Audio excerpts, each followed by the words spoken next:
ሰላም ከመይ ትውዕሉ ዝኸበርኩም ተኸታተልቲ ቃርፋ ሚድያ ዝሕዝን ዜና ካብ ማእኸል ተመዛበልቲ ሰሜን ምዕራብ ምስምዑ ሕወሓት ኣብ ዘውፅኦ መግለፂ ሕዚ እውን ተኻቢብና ኣለና ምባሉ ኣባል ሳልሳይ ወያነን መምህር ዩኒቨርሲቲ መቐለን ሸዊት ገረዝጌር ቤት ፍርዲ ቀሪቡ አብይ አሕመድ ቀጢን ትዕዛዝ መውራዱን ኢራን 500 ዜጋታት ምእሳራን ካልኦት ሓበሬታታትን ክነካፍለኩም ኢና ሓቢርኩምና ጽንሑ ዝሕዝን ዜና እተን ኣብ ማሕበራዊ ሚድያ ብሰፊሑ ተዘርጊሑ ስቃይ ስደተኛታት ዝመስከራ ካብ በረኸት ዝተማዛበላ ኣደ ምጽላል ዓሪፈን ተሓሳስ 11 2018 ዓ.ም ወጋሕታ ህሉ ኩነታትን ሕሱም ናብራ ተመዛበልትን ምቅላሕ ኣብ ዞባ ሰሜን ምዕራብ ናብ ዘለዋ ማእኸላት ተመዛበልቲ ዝበጽሐ ጉጅለ ጋዜጠኛታት ብዓይኒ ካሜሩ ካብ ዘቃልሖም ሕሱም መከራን ኮታስ መዓልታዊ ጽንተት እዞም ተመዛበልቲ ጫፍ ምርኣይ ሕሰሞም ህሉ ኩነታት ኣደ ምጽላል እያሱ እዩ ነይሩ አደ ምጽላል ዝሓልፈ 5 ዓመታት ኣብ ኬንዳ ሓጻጽ ዝሕለፈኦ ግዜ ብሰኣን ምግብን መድሓኒትን ካብ መዓልቲ ናብ መዓልቲ ሕሰም ወረዶን ሰውነተን ፈሪሱ ስጋኣንን ዓጽመን ክሳብ ዝጣበቕ ገይርወን እዩ ማዕጉርተን ተጣቢዑ ቁናኑ ዝለመደ ፀጉራን ረጊፉ ናብ ኣፍሮ ተቐይሩ ዱልዱል ነብሰን ፈሪሱ ዕጽምተን ጥራሕ ቀይረን ነረን ነዚ ስዒቡ እውን ኣብታ ቅድሚ 5 ዓመት ዝተተኸለት ብንፋስን ፀሓይን ዝደኸመት ኬንዳ ዳሰን መሓውረን ጠሊሙውን ኣብ ሓመድ ስጥሕ ኢለን ንዝረኣየን ተመዛበልቲ ዘለውዎ ኩነታት ቁልጭ ኣቢሉ ብምርኣይ ኣብ ኣእምሮኻ ዝፈጥሮ በሰላ ዘንትእለ ዘይሕከኽ እዩ ኣብ ከም ዝኽፉእ ኩነታት ኮይነን እኳ ኣደይ ምጽላል ግዜ ወጊሑ ናብታ ምሽጥር መንበሪአን ተስፋ መጻኢአን ዝኾነት መረበት ዓድቦአን ወረዳ ቃፍቲ ሕሞራ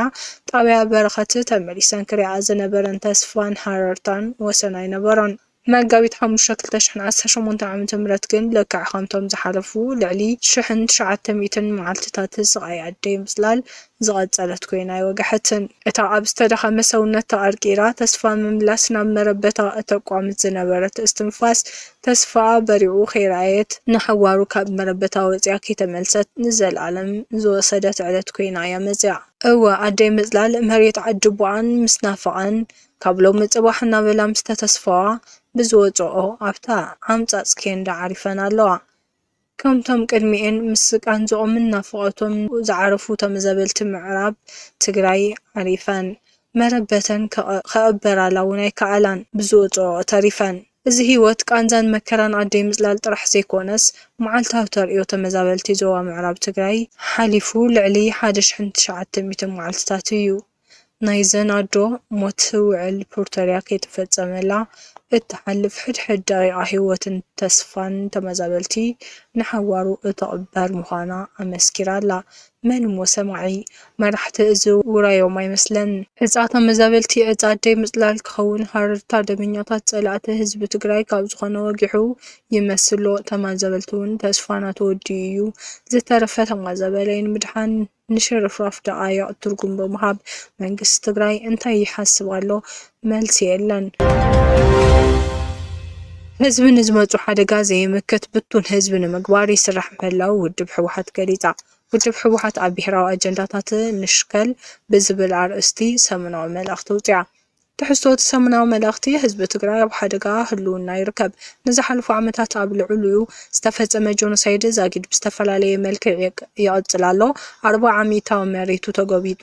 ህዝብና ተመዛቢሉን ተሰዲዱን ብጥሜትን ሕማምን መዓልታዊ ሬሳ እናቆፀረ ይውዕል ኣሎ ድሕር ምባል ኣብቲ ካልኦት ከባቢታት ትግራይ እውን ብኣወጃ ዕፅዋን ክባን መንግስቲ ኢትዮጵያ መድሓኒት መሃያ ሰራሕተኛ መንግስትን ባጀትን ተኸልኪሉ ኣገልግሎት ባንኪ ነዳድን ካልኦት መሰረታዊ ኣቅርቦታት ተዓፅዩ ካብ ዝኸፍአ ናብ ዝባእሰ ማሕበር ኢኮኖሚያዊ ቅልውላው ኣትዩ ምህላው ይገልጽ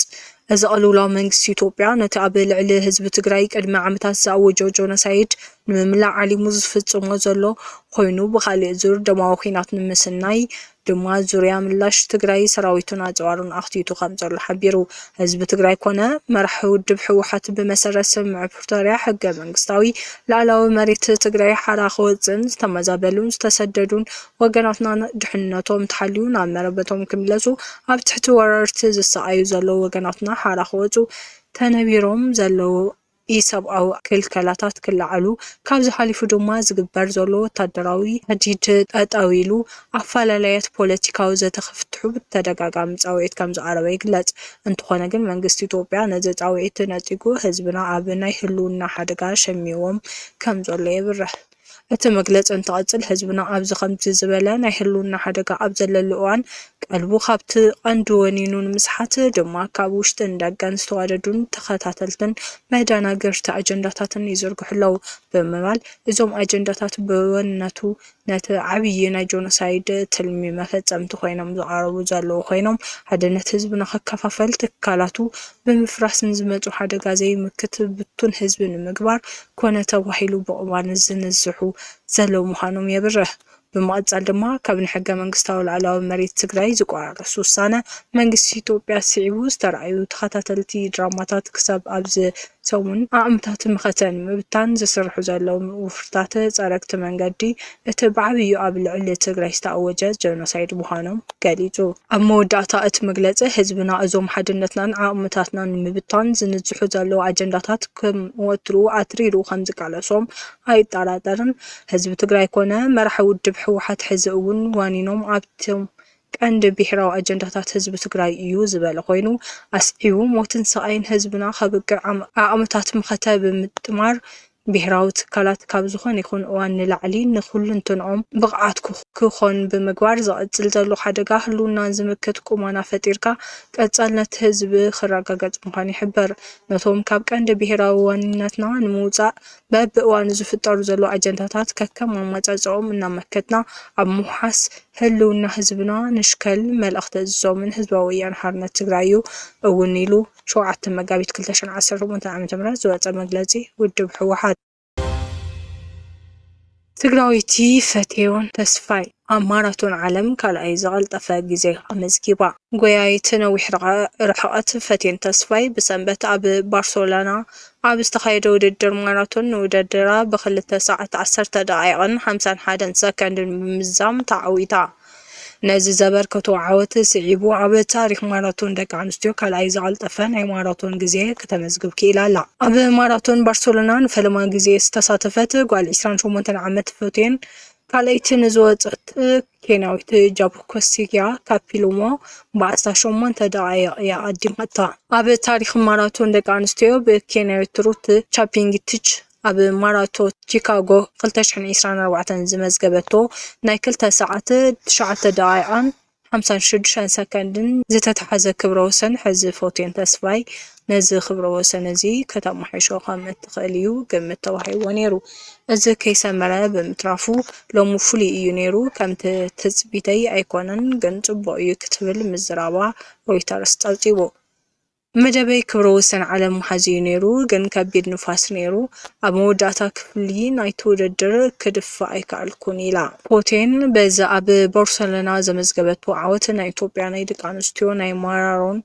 ግዜ ክብረ ወሰን ክትሕዝ እንከላ ብደረጃ ዓለም ካልአይቲ ኮይና ኣላ። ፈትየን ኣብ 10,000 ሜትሮ ኣብ ኦሎምፒክ ፓሪስ 2024 ሻውዓይቲ ኣብ ቶኪዮ ኣብ ዝተኻየደ ሻምፒዮና ዓለም 2025 መበል ሻምነይቲ ድሕሪ ምውፃእ እያ ናብ ውድድር ማራቶን ተሳጊራ። ፈትየን ኣብዚ ናይ ቱማሊ ውድድር ንቐዳሞት 10 ኪሎ ሜትራት ብ31 ደቂቓን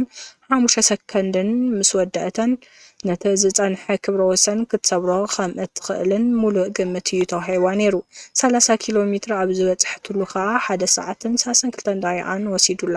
ኣብ መወዳእታ ዝነበረ 10 ኪሎ ሜትራት ፍጥነታ ብመጠኑ ስለ ዝነከየ ግን ንናይ ማራቶን ክብረ ወሰን ካብ ምስባር ብ55 ሰከንድታት እያ ብኺራ ዘላ። ኣትሌት ፈትየን ኣብ ትግራይ ኣባል ጋንታ ኣትሌቲክስ ፋብሪካ ሲሚንቶ መሶቦ ኮይና እያ ውድድራ ጀሚራ። ኣብ ዕርፎ ነፈርቲ ኣሉላ ኣባነጋ ስርቂ ንብረት ኣጋጢሙ ይኸንዳ እምበር ፖሊስ ክፍለ ከተማ ኪሓ ኣብ ዕርፎ ነፈርቲ ኣሉላ ኣባነጋ መቐለ ተወሪሩ ሓዲሩ ዝብል ወረ ጻዕዳ ሓሶት ኢሉ ኣብ ግርግምብዝ ዝርከብ ሓደ ትራንስፎርመር ግን ትማል ምሸት ተሰሪዑ ብመሓንድራ ተጻዒኑ ከም ዝተረኸበን እቲ ዝተሰረቐ ትራንስፎርመር ዝፀዓነት መሓንድራ ኮነ ነቲ ንብረት ዝሰረቑ ተጠርጠርቲ ብትሕብር ነበርቲ ክፍለ ከተማ ወኪሓ ኣብ ትሕቲ ቁፅጥር ኢሎም ከም ዘለዉ ፖሊስ እታ ክፍለ ከተማ ሓቢሩ። እቲ ዝተሰረቐ ትራንስፎርመር ምስ መዕርፎ ነፈርቲ ኣሉላ ኣባነጋ ዝራኸብ ከም ዘይብሉን ናይ ብስም ሓደ ቤተ እምነት ዝፍለጥን ዘገልግልን ምንባር እውን ይግለጽ። ሓላፊ ጸጥታን ሰላምን ከተማ መቐለ ኣይተ ረዳኸኝ ፍስሓ ብግዲኦም እቲ ስርቂ ኣብቲ መዕርፎ ነፈርቲ ዘይኮነስ ብተለምዶ ሓይሊ ኢነር ተባሂሉ ኣብ ዝፅዋዕ ከባቢ ዘጋጠመ ስርቂ ምዃኑ በዚ ድማ ክልተ ተጠርጣርቲ ከም ዝተተሓዙ ኣረዲኦም። ይኹን እምበር ደደቢት ሚድያ ሰራሕተኛታት መዕርፎ ነፈርቲ ኣሉላ ኣባነጋ ዘጋጠመ ስርቂ ንስራሕቲ በረራ ዘዕንቅፉ ኣይኮነን ኢሎም ክብል ጸብጺቡ። እቶም ሰራሕተኛታት መጋቢት 6 2018 ዓ.ም ለይቲ ኣብቲ መዕርፎ ነፈርቲ ዘጋጠመ ስርቂ ኣገልግሎት ደው ዘብል ኣይኮነን ብምባል ስርቂ ከም ዘጋጠመ የረጋግጹ። ብሓደ ጫፍ ሓጹርን ነፈርቲ ዝዓልባሉ ዘለዓላሉን ቦታ ዝነበረ መብራህቲ ሶላር መብራህቲ ተፈቲሑ ምስራቁ ዝሓበሩ እቶም ሰራሕተኛታት ጉሒሎም ብመሓንድራ ክጓዓዙ ዝተተሓዙ ውልቀ ሰባት ኣለዉ ኢሎም ኣካላት ጸጥታ ነቶም ዝተረፉ ጉሒላታት ንምሓዝ ኣብ ጻዕሪ ኣለዉ ዝበሉ እቶም ሰራሕተኛታት ቀድሚ ሎሚ እውን ተመሳሳሊ ስርቂ ኣጋጢሙ ምንባር ኣዘኻኺሮም። ሸዊት ገብረ እግዚአብሔር ሸዊት ውዳሰ ቤት ፍርዲ ቀሪቡ። መጋቢት 4 2018 ዓ.ም ብዘይናይ ቤት ፍርዲ ትእዛዝ ዝተወሰደ ፖለቲካዊ ርእይቶ ወሃብን ዋና ኣሳናዲ ሮማናት ኦንላይን ሸዊት ውዳሴ ሎሚ 7 መጋቢት 2018 ዓ.ም ናብ ቤት ፍርዲ ቀዳማይ ወያነ ዝቐረበ እንትኾን ብዋሕሲ ናይ ምውፃእ መሰሉ ከም ዝተኸልከለ ሓቢሩ። መግባያ ቤት ፍርዲ እቲ ክፍለ ከተማ ንመጋቢት 11 2018 ዓ.ም ቆጠሮ ዝሃበ እንትኸውን ሸዊት ገብረ እግዚአብሔር ሸዊት ውዳሴ ዝቐረበሉ ክሲ ብ5 ጥሪ 2018 ዓ.ም ዝተፈጸመ ዝውውር ዕጥቂ ዝብል ምዃኑን ብባጃጅ 67 ክላሽን ኢስራ ኤፍ1 ኢስራ ናይ ቲክ ቦምብ ጽዒኑ የዘዋውር ነይሩ ዝብል ክሲ ከም ዝቐረበሉ ተገሊጹ። ቀዳማይ ሚኒስትር አብይ አሕመድ ኣብ ጉዳይ ነዳዲ ዘድሃበ መጠንቀቕታ ሂቡ። እቲ ቀዳማይ ሚኒስትር መበል 16 መዓልቱ ዝሓዘ ኣብ ማእኸላይ ምብራቕ ዝካየድ ዘሎ ኩናት ስዒቡ ነዳዲ ብቁጠባ ክንጥቀም ይግባእ ክብል ኣተሓሳሲቡ። እቲ ቀዳማይ ሚኒስትር ብማሕበራዊ መራኸቢ ኣብ ዝሕለፎ መልእኽቲ ነዳዲ ገዚአን ዝጥቀሙ ሃገራት ከም ዝተሸገራ ብምግላጽ ብቁጠባን ንመሰረታዊ ነገራት ቀዳምነት ምሃብ ኣገዳሲ ኢሉ። ኣብ ዝሓለፈ ሰሙን ሚኒስትር ገንዘብ ኣሕመድ ሺድ ምትእግጓል ሰንሰለት ቀረብ ነዳዲ ክሳብ ክንደይ እዋን ከም ዝጸንሕ ስለ ዘይፍለጥ ሕብረተሰብ ትካላት ነዳዲ ብልዑል ቁጠባ ንኽጥቀሙ ኣተሓሳሲቡ ነይሩ። ብምኽንያት እቲ ኩናት ዝተረኣየ ውስኽ ዋጋ ዘስግእ እዩ ብምባል ዝገለጹ እቲ ሚኒስትር መንግስቲ ኣብ ቀረባ ተወሳኺ ስጉምትታት ቁጠባ ነዳዲ ወግዓዊ ከም ዝገብር ኣፍሊጡ። አብይ አሕመድ ብወገኑ ኣከፋፈልቲ ነዳዲ ኮነ ተጠቀምቲ ከምኡውን ነቁጣታት ነዳዲ ንመሰረታዊ ኣገልግሎት ቀዳምነት ክህቡን ብቁጠባ ክጥቀሙ ከም ዘለዎም ኣተሓሳሲቡ። ኣብ ማእኸላይ ምብራቕ ምስ ኢራን ዝካየድ ዘሎ ኩናት ካብ ዝወልዓ ንድሓር 20 ሚእታዊት ነዳዲ ዓለም ዝሓለፈሉ ወሽመጥ ህርሙዝ ተጻልዩ እዩ። ካብዚ ብዝሰገራ ኣሜሪካ ኣብ ልዕሊ ትሕቲ ቅርፂ ነዳዲ ኢራን ዝፈጸመቱ መጥቃዕቲ ዋጋ ነዳዲ ብልዑል ዋጋ ወሲኹ። በዚ ምክንያት ዋጋ ነዳዲ ካብ 2022 ናብ ዝልዑል ወስኽ ብምርኣይ ንበርሚል $120 ይሽየጥ ኣሎ። ነዚ ስዒቡ ዓለም ለኸ ኤጀንሲ ነዳዲ ዝለዓለ መጠን ዘለዎ ዕቋር ነዳዲ ብምውፃእ ንኤጅያን ሃገራት ኦሽንያን ከም ዘከፋፍል ገሊጹ። ኢራን 500 ሰባት ኣብ ትሕቲ ቀይዲ እትያ። ኢራን ነፈርቲ ውግእ እስራኤልን ኣሜሪካን ኣብታ ሃገር ሓድሽ መጥቃዕቲ ኣብ ዝቕጽለሉ ዘሎ እዋን ነጸላእቲ ሓበሬታ ብምሃብ ዝተኸሰሱ 500 ሰባት ኣብ ትሕቲ ቀይዲ ከም ዘእተወት ሓላፊ ፖሊስ እስላማዊት ሪፐብሊክ ብ15 መጋቢት ገሊጹ። ዳርጋ ፍርቂ ካብቶም ተኣሲሮም ዘለዉ ዕላማታት ንምውቃዕ ሓበሬታ ዝህቡ ሰባትን ኣብቲ መጥቃዕቲ ዝተፈጸመሉ ቦታታት ተንቀሳቐሲ ስእሊ ወሲዶም ዝሰዱ ሰባት ምዃኖም ኣሕሜድ ሬዛ ራዳን ዝገልጽ ኮይኑ እቲ ማእሰርቲ መዓስ ከም ዝተፈጸመ ግን ዝርዝር ሓበሬታ ይሃበን። ማዕከናት ዜና ኢራን ብ15 መጋቢት ኣብ ሓያሎ ዞባታት እቲ ሃገር ብ10ታት ዝቁጠሩ ሰባት ከም ዝተኣሰሩ ሓቢረን ነይረን። ንኣብነት ኣብ ሰሜናዊ ምዕራብ ኢራን ብዛዕባ ወታደራውን ጸጥታውን ንብረት ኢራን ናብ እስራኤል ዝርዝር ኣቀማምጣ ቦታ ብምልኣኽ ብዘቕርበሎም ክሲ 20 ሰባት ኣብ ትሕቲ ቀይዲ ከም ዝውዕሉ ጸብጻብ ሮይተርስ የመላኽት። ሓበሬታና ነዚኦም ይመስሉ ነይሮም። ሓቢርኩምና ስለ ፀናሕኩም ነመስግን። ሰላም።